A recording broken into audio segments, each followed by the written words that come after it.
Welcome to this week's Moonlight of Emuna, Parshas Vayikra, also approaching Pesach. This week's learning should be a schus for a full shlema, Shlamas Tchama Bas Shifra, Nusam Feitel ben Yehudis, Yudah Menachem Menachem Peral Malkalei, Shmuel Shezam ben Chevachava, Menachem Mordechai ben Ofira, and Lili Nishmas, Charnamash Bas Menachem Mendel, Ratz Bas Menachem Mendel, and Henya Bas Yechiel Mechel.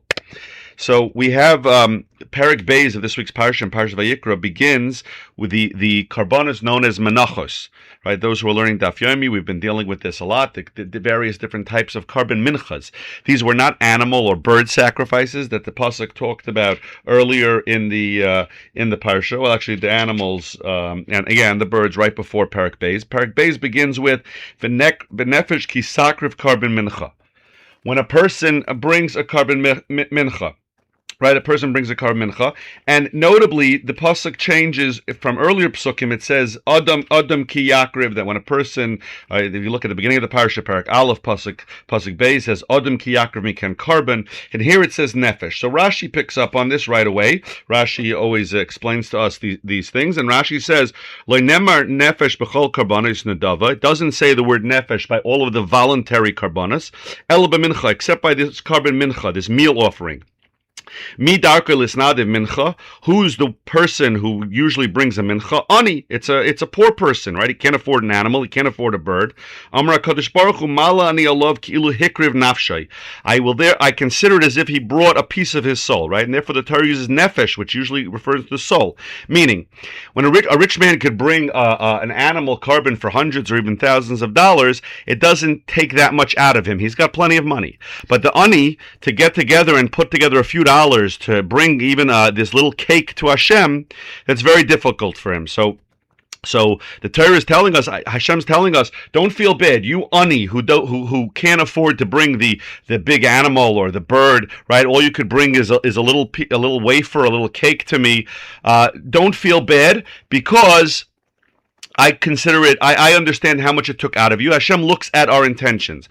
Now, interestingly, we're coming up to the Yontiv of Pesach in 2 weeks, and we know that we eat matzah Pesach night, and we call it lechem oini. It's one pshat in the Gemara is that it's a poor man's bread, which we begin the entire Seder focusing on this halachma anya. This is the poor man's bread, right? We talk about matzah as the poor man's bread. So the mincha we see related a little bit to Pesach night, the connection between the mincha and the matzah, but the similarities don't end there. If we go a little bit further in this parak to pasuk Yud Aleph, it says like this: Kol ha-mincha sh'tekrivu. After the Torah mentions the different types of minchas that a person could bring, it says Kol ha-mincha sh'tekrivu. All minchas. The rule for all minchas, ash'tekrivu Hashem, that you bring for Hashem, lo say ose chametz. It cannot be made chametz. Right? Those who are learning Daf Yomi know that the exceptions to that are there are 2 times where we do have chametz, where we would have chametz would be the shtei halechem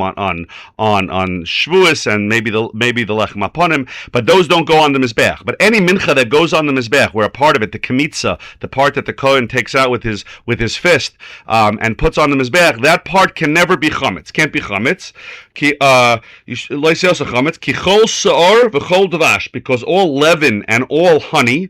Now, honey here doesn't mean honey. Rashi tells us that dvash here means kol mesikas pri kriya dvash. Any kind of nectar from a fruit is considered honey. So there's no honey, right? And no chametz. We'll use the word honey, but it just to know that it includes all of that. Can go on. Cannot be brought as a carbon Hashem, right? And then if you go to skip a pasuk and then go to pasuk Yud Gimel, so we have no chametz and no honey. So we see another connection between the mincha. It has to be matzah. It has to be right. If you're learning Daf Yomi, you know all the halachas about how we make all the different minchas, but they're all anything that's going on the mizbech. It has to be kosher lePesach. It has to be kosher lePesach, and no honey. But then the pasuk tells in Yud Gimel, v'chol karban minchoscha b'melech timlach. You have to salt it with melach. You have to salt it with salt. Right? So not only can you, but you should never discontinue the use of salt, because it's bris elikecha. It's a covenant of the salt with Hashem. And then the pasuk says, and also not only on the mincha, but all karbanos have to have salt. All karbanos have to have salt. So the pasuk tells us very clearly, no chametz, right? So we see the connection to Pesach, and no honey, and it has to have salt. Interestingly, the Machloikis, the Mechaber and the Ramah in Shulchan Aruch about whether on Pesach night we dip the matzah into salt. Most Ashkenazim do not dip the matzah when we first make by the Seder night. When we take the matzah, we do not dip it in. That's the minhag by most Ashkenazim. There are some Al Pi Kabbalah that maybe do, but that's not. This is not time for it. But we don't dip it in salt. So we have to understand what's the distinction here between salt, that you have to put salt on a mincha and in fact on every carbon, right? Which is also one of the reasons. There are many reasons why we on a regular, right? I just mentioned that that Seder night we don't necessarily dip the matzah into salt, but during the year everybody has the minhag to dip when you make lechem mishnah on Shabbos, you dip it into salt. One of those is a remembrance of this salt that was put on every carbon, put on every mincha. So what's the significance of salt, that it has to go on, and what's the problem with chametz? Right, we eat chametz all year. There's only 8 days a year that we don't eat chametz, depending if you live in Eretz Yisrael or not, right? But the rest of the year we have no problem with chametz. What's the message in this? That no carbon, there can't be any chametz on the mizbeach, and there can't be any chametz on Pesach, and salt there has to be. And even though those who don't have the minhag to dip the matzah in salt, we see that salt still plays a role on Seder night. We dip karpas, we dip into salt water, right? We specifically dip that into salt water. There's a point of salt that is good, and there's a point of chametz and sa'ar that's bad. So if you just looked at Pasuk Yud Aleph where it says no sa'ar and no dvash, so you would think, okay, I understand, the mincha has to be pure. The Torah tells you that a mincha has to be pure.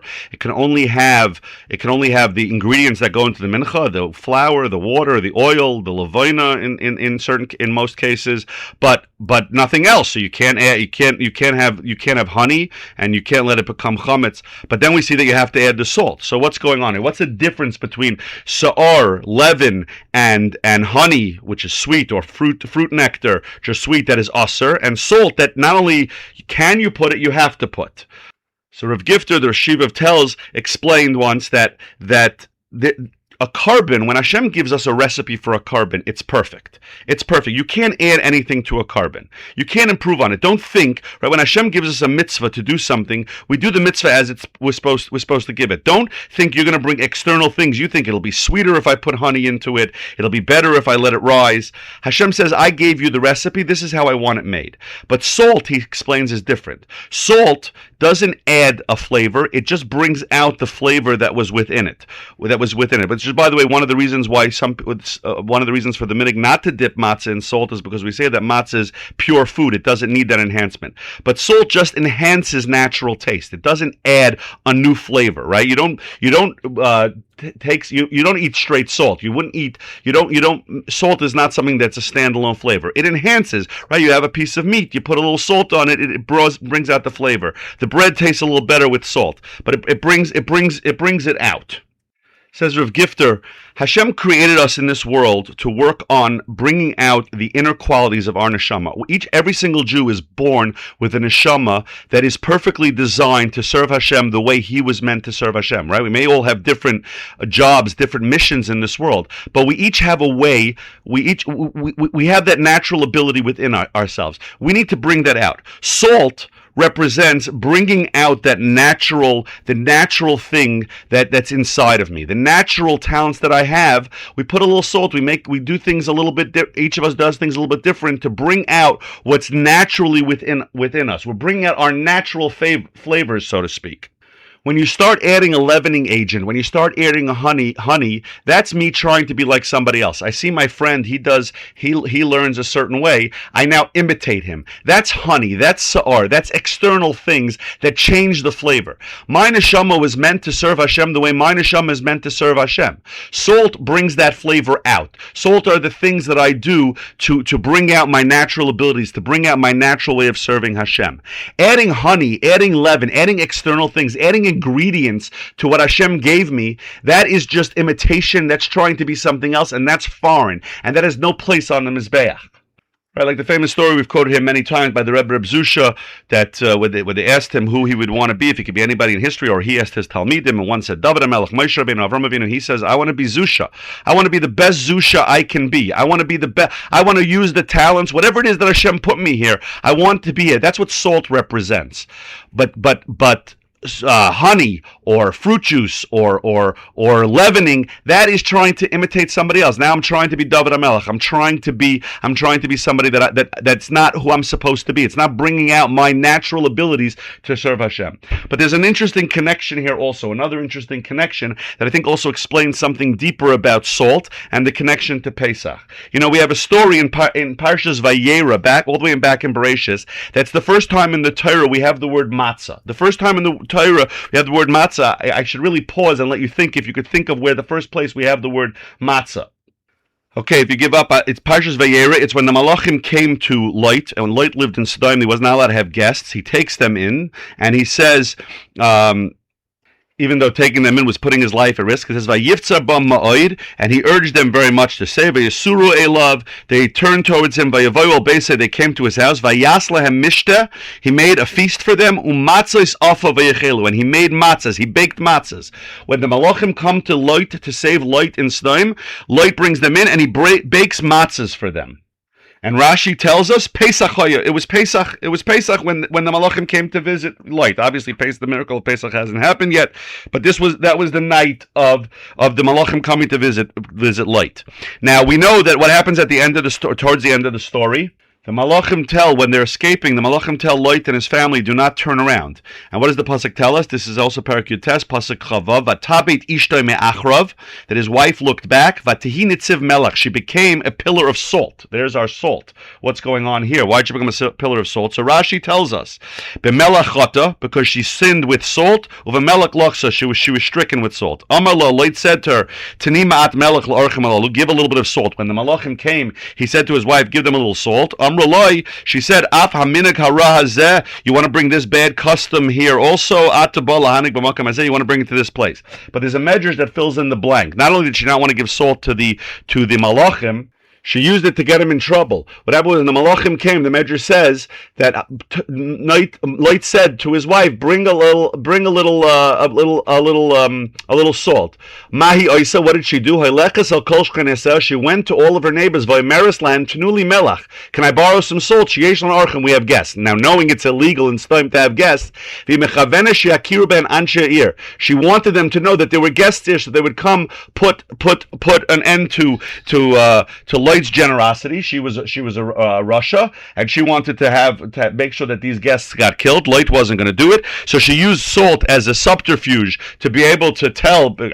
She says to Lot, "What do you mean? I just went to borrow salt. You wanted me to get some salt." Meantime, she was using it as a subterfuge to rat out that they had guests, and because of that, she was punished with the salt. So we have here the first Pesach, right? We have a Pesach by Lot, and his wife turns into salt. What does the salt represent? Salt represents taking care of others. That's what Lot asked his wife. Give our guests a little bit of salt. Salt represents this idea of halach ma'anya, right? This is the poor man's bread. You put a little salt. Plain bread, when you give a poor man, is a little bit bland. We put a little salt to bring out some of that flavor. Salt represents connecting to other people, taking care of other people, right? You put salt on the table. We have salt creates a meal, creates a communal feeling. And Lot's wife uses that against Lot himself. He's trying to be good to other people, and she used that again. What was Lot asking for? A little bit of salt? He wants to meet his guests. He wants to bring out, like we explained before, he wants to bring out their inner flavor. He wants to bring that out. His wife is not interested in hearing. His wife wants conforming. She wants sa'ar and dvash. She wants everybody should conform, follow the rules of Sodom. Don't be good to other people. I don't care what other people's personalities are. Lot is saying, what did he learn from the house of Avram? He learned from the house of Avram to take people in, to listen to them, to hear what they're going through, to try to touch their neshamas, to bring out, to be a little salt on their neshamas, to bring out that natural flavor. When we bring a carbon, especially when the poor man brings his carbon mincha, but the pasuk says every carbon has to have salt, because we're trying to. A carbon is in place of us. We're saying we really should be sacrificing ourselves, but we're giving this animal or this mincha instead because we haven't been true. Right? We did some kind of an avera. We haven't been true to our neshama. Hashem says, "I want you to put salt on that. You got to bring out your real neshama. Don't put sa'ar. Don't put dvash. I don't want external things. I want who you are. I put you in this world world because I want you. If I want something else, I put somebody else in this world, but I want you. That's the salt. That's the message that Lot's wife couldn't hear on that first Pesach. And this is the truth this is what connects us to Pesach. Pesach, we begin the Seder with Halach Ma'anya. We begin the Seder with Halach Ma'anya. We invite other people in. Come join our Seder. Come, we're going to share. We're going to break simple bread together, but we're here because we want to listen to you. It's not just about giving you something to eat. It's about giving you a connection. I want to help you bring out your soul. Right? Kol dichvin, yesei v'yechol. Anybody who, if you need something, come. We'll eat together. We'll talk. Then we'll dip the karpas into salt water. We're going to bring out your inner essence of who you are, so that you could serve Hashem. And this lesson is specifically taught to us by the mincha, which is the poor man who needs this the most. Not just the money or the food that we give him, but he needs most often somebody to just hear him and see him, right? He's so often ignored. And this is true for our friends and family. The one who is going through something, he needs a little bit of that salt. He needs to share a little bit of bread. That's the halach ma'anya. That's the mincha. That's all the karbanas. So we should be zoiche, that we should be able to salt our own neshamas, salt the neshamas of those around us, to bring out the karban mincha, to bring out the halach ma'anya. And we're coming to the Yontiv of Pesach, and I'm recording this the day before Rosh Chodesh Nisan, which is the month of Geula. With this, if we listen to each other and we help each other and we help ourselves to bring out who we truly are, what Hashem put us in this world to serve Him with, we'll see in Mirz Hashem this year the Geula Shlema V'Amitas B'Mher V'Yameinu. I wish you all a beautiful Shabbos.